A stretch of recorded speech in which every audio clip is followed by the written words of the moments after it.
Qu'est-ce que l'acceptation de soi?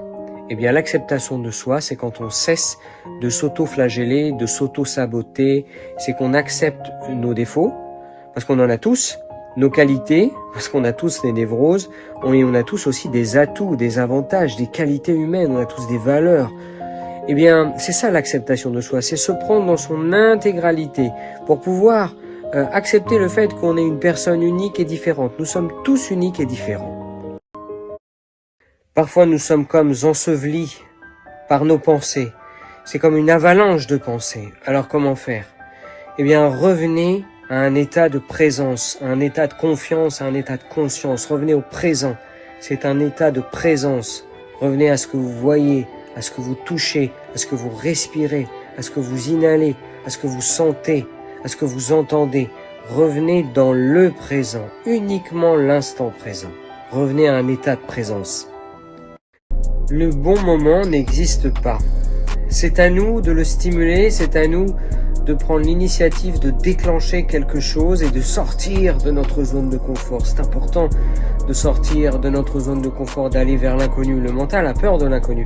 Et pourtant, c'est lorsque l'on sort de cette zone de confort, lorsqu'on va hors de nous-mêmes, lorsque l'on dépasse nos limites, qu'on arrive à générer le bon moment. Donc, cessons d'attendre le bon moment et allons-y.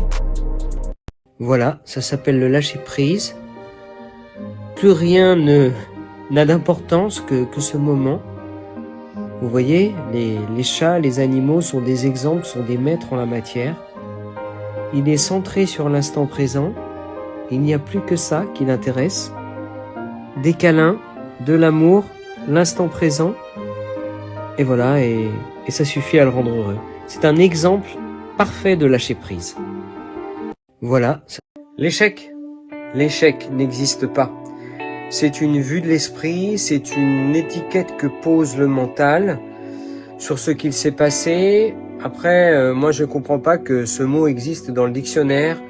On pourrait plutôt parler de tentative, d'apprentissage, de leçon, parce que rien n'est échec. En fait, vos décisions ne sont pas des échecs, vos choix ne sont pas des échecs. Ils vous ont servi à atterrir, à être là où vous êtes maintenant. Quelle est donc cette émotion de frustration? Eh bien, qu'est-ce que ça signifie être frustré? Cette émotion de frustration.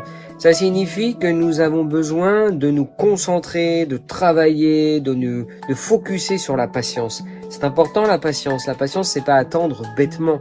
C'est savoir attendre.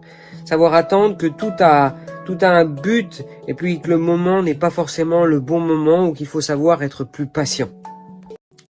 À quoi peut servir la solitude? Eh bien, la solitude, c'est un moyen de bien se connaître. Cela permet d'avoir du temps pour soi, pour s'observer, pour mieux se comprendre, pour aller à sa rencontre, pour se chercher un petit peu et puis pour se trouver.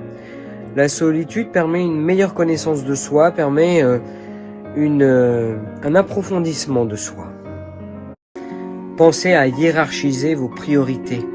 Bien souvent, vous entendez, moi aussi je le dis, et vous aussi vous le dites probablement, je n'ai pas le temps. En fait, c'est plutôt que nous ne prenons pas le temps. C'est une question plutôt d'organisation et de priorisation et de hiérarchisation des priorités. Nous sommes nos priorités. Lorsque nous sommes fatigués, nous devons nous reposer en priorité.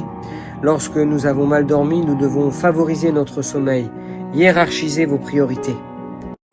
La solitude, c'est aussi l'occasion, lorsque l'on rencontre une phase dans notre vie où nous nous retrouvons seuls, suite par exemple à une rupture, à une séparation, ce n'est pas négatif d'être seul.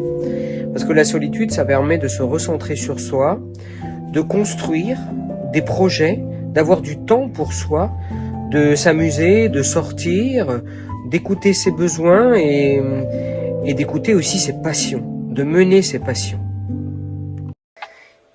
Je vais vous donner une petite astuce, ça va être une série de quelques capsules sur les peurs. L'idée pour modifier les perceptions mentales, modifier les perspectives, c'est de transformer les peurs en désirs. Et ça va permettre de diminuer les peurs, même de les faire disparaître. Alors plutôt que de dire « j'ai la peur de me tromper, d'échouer », Eh bien dire, j'ai le désir de bien faire, j'ai le désir de réussir et d'accomplir de belles choses.